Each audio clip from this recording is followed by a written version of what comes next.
Irma Novitasari, born in Bandung in 2000, was 24 years old at the time of this case in 2024. Irma initially lived with her parents, brother, and sister, as she was the youngest of 3 siblings. However, since childhood, her parents divorced, and Irma, who went with her mother, had to be separated from her siblings, who stayed with their father. Despite the separation, Irma often communicated with her siblings over the phone, who loved her dearly. After living with her mother decided to work in Saudi Arabia as a migrant worker, so Irma was cared for by her aunt in Sukarami village, Pasit district, Bandung Regency. While living there, her aunt and uncle cared for Irma with great affection, treating her like their own child. However, at the age of 12, Irma returned to live with her father and siblings in Cimahi. There, Irma remained the most cherished child, being the youngest and the only girl, which made her very close to her sister. Not long after, her sister got married and moved to Saudi Arabia with her husband.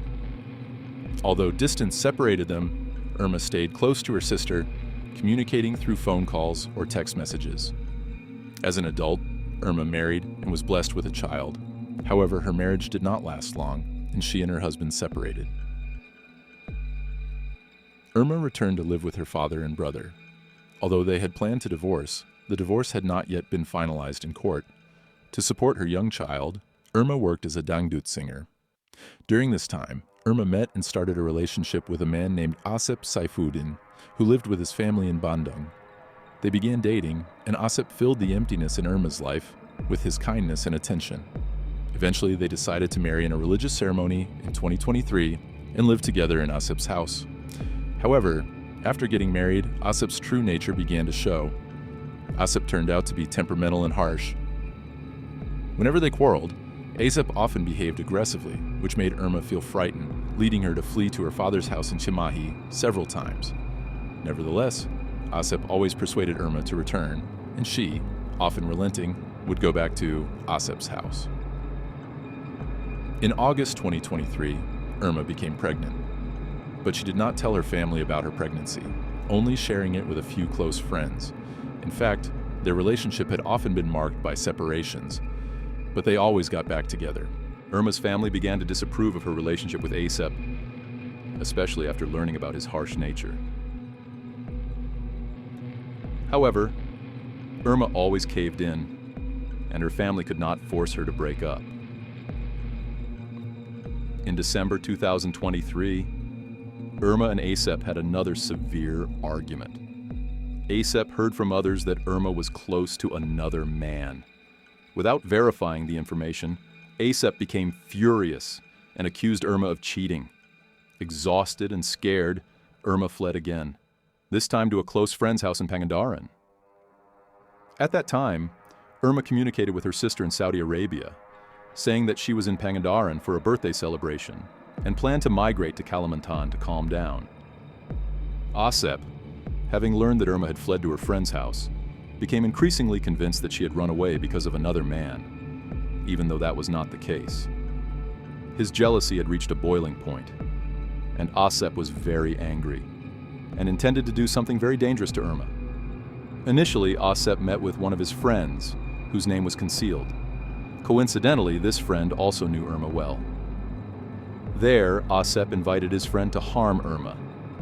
Hearing this, his friend was shocked by the seemingly serious proposal.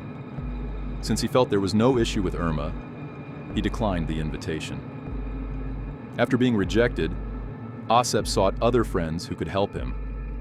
Meanwhile, his first friend took the initiative to contact Irma through WhatsApp, using an anonymous number.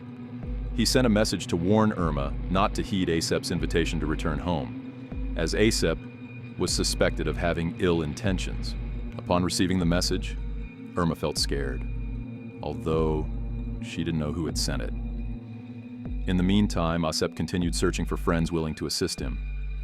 Finally, in January 2024, Asep enlisted the help of 3 friends named Abdul, Usman, and Agus. The 3 agreed to help Asep. Asep then devised a plan to harm Irma at his home. Afterward, they planned to bury her in a graveyard not far from Asep's house. To prepare, Asep borrowed a machete and 2 hoes from a neighbor who lent them without suspicion, as borrowing such tools was common in the village. Once everything was ready, Asep called Irma and began persuading her to come home. However, Irma, who already felt scared, refused the invitation. Frustrated, Asep threatened that if Irma did not return, he would harm her friends. Despite this, Irma did not respond to his threats. Meanwhile, feeling very anxious, Irma mustered the courage to contact her sister in Saudi Arabia via WhatsApp, asking her for money for travel expenses to Kalimantan as she planned to calm down there. Before leaving, Irma asked her uncle to pick her up from her friend's house in Pangandaran, as she intended to return to her uncle's home. However, shortly after, Asep contacted Irma again, threatening that if she did not come home, he would harm her father. Hearing this threat, Irma became extremely confused and panicked, knowing that Asep was a reckless person. Not wanting her father to become a victim, Irma ultimately canceled her plan to return to her uncle's house and decided to go back to Asep's home. On January 14th, Asep picked Irma up to take her home. After arriving, Asep and his 3 friends quietly prepared to act at night when the situation was calm. That night, while Irma was in her room, Asep and his friends entered and immediately restrained her. Although she tried to fight back, Irma was powerless as they held her hands and feet and covered her mouth. Asep then wounded Irma with the machete, causing her to fall and become unresponsive. After ensuring that Irma was lifeless, they removed her body through the bedroom window and dragged it to a grave in the plantation area behind Asep's house. There, in the pitch-black darkness, they dug a hole and buried Irma's body next to a grave. The grave was made to look like a regular grave without a tombstone to avoid raising suspicion among the villagers. Once everything was done in the middle of the night, they dispersed and returned to their respective homes. A few days later, Irma's family began to worry because Irma, who usually kept in touch with them, suddenly stopped contacting them. Her uncle, knowing that Irma had last returned to Asep's house, immediately called Asep to inquire about Irma's whereabouts. However, Asep claimed that Irma had escaped from his car during the journey, taking Asep's belongings with her. Asep stated that he didn't know where Irma had gone. Not believing Asep's explanation, Irma's uncle suggested reporting to the police. In confusion, Irma's uncle contacted a close friend of Irma, who mentioned that Irma had previously talked about wanting to migrate to Bali. Irma's sister in Saudi Arabia also heard that Irma wanted to go to Kalimantan. The family hoped that maybe Irma had indeed gone out of town. However, after waiting for several weeks, even months, Irma still did not give any news, and her phone number was inactive. This made her family increasingly anxious and confused, including her sister in Saudi Arabia. 2 months later, in March 2024, Irma's sister, who was in Saudi Arabia, suddenly received a direct message on Instagram from an anonymous account. This anonymous account asked if she was related to Irma. Her sister immediately replied that she was Irma's biological sister. Essentially, the anonymous account requested her sister's contact information to discuss Irma's fate. Consequently, her sister provided a contact that could be reached. However, after waiting, initially, there was no further news from the anonymous account. 4 months later, on June 4th, another anonymous account contacted Irma's sister on Facebook. In the message, the anonymous account stated that they did not know the family personally, but wanted to convey the news that Irma had passed away, even though they had no evidence. Irma's sister did not immediately believe the news. However, the anonymous account continued to try to convince her, revealing that the perpetrator was Irma's last husband, Asep. Shocked, Irma's sister asked how they knew who the perpetrator was. Eventually, the anonymous account explained that someone felt guilty for being involved. and had told a friend that they had been deceived into helping to conceal evidence. However, the family, who were still unaware of the truth, remained confused and did not immediately trust the account because there was no proof. A month later, on July 28, 2024, an unknown person suddenly arrived at Irma's family home.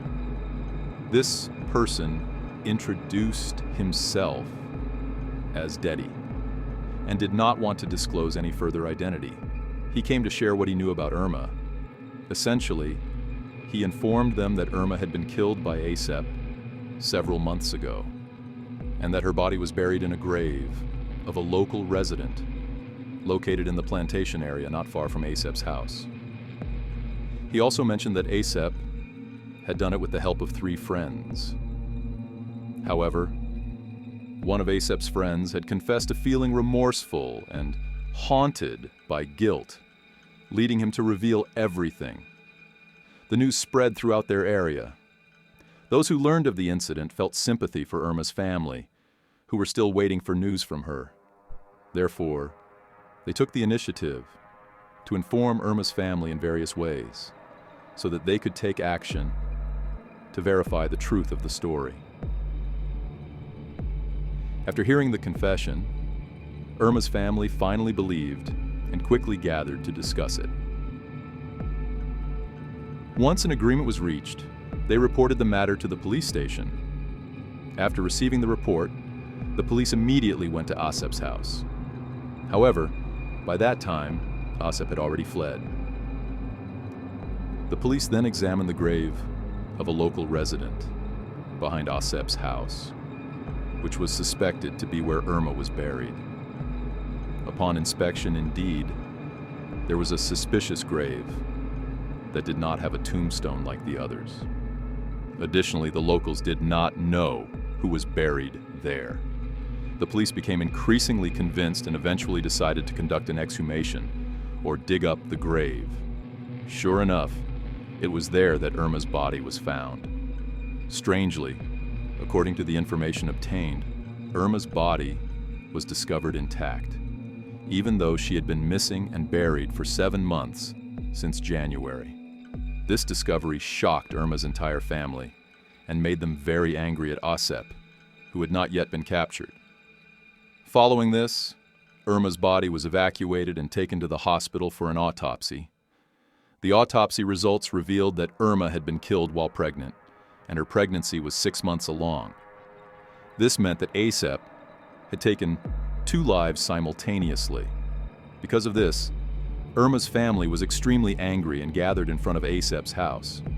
Meanwhile, the police immediately began pursuing ASAP. It didn't take long. After the police received information about his whereabouts, ASAP was arrested in Bogor. Shortly after, ASAP's 3 friends were also apprehended. The 4 of them were taken to the Bandung police headquarters for questioning and interrogation. After being interrogated, they ultimately confessed and recounted all the events that had taken place. As they were found to be involved in a planned criminal act, ASAP, as the mastermind, faced the threat of life imprisonment, or a commensurate sentence. It is hoped that they, especially ASAP, will receive the harshest and most just punishment. This incident serves as an important lesson, particularly for women, to be more selective in choosing life partners. Cases like this, where a wife becomes a victim at the hands of her husband, happen frequently. May this incident provide valuable lessons so that similar situations do not occur again in the future. What are your thoughts on this case? What lessons can be drawn from it? Please write your answers in the comments. Subscribe, and see you in the next case.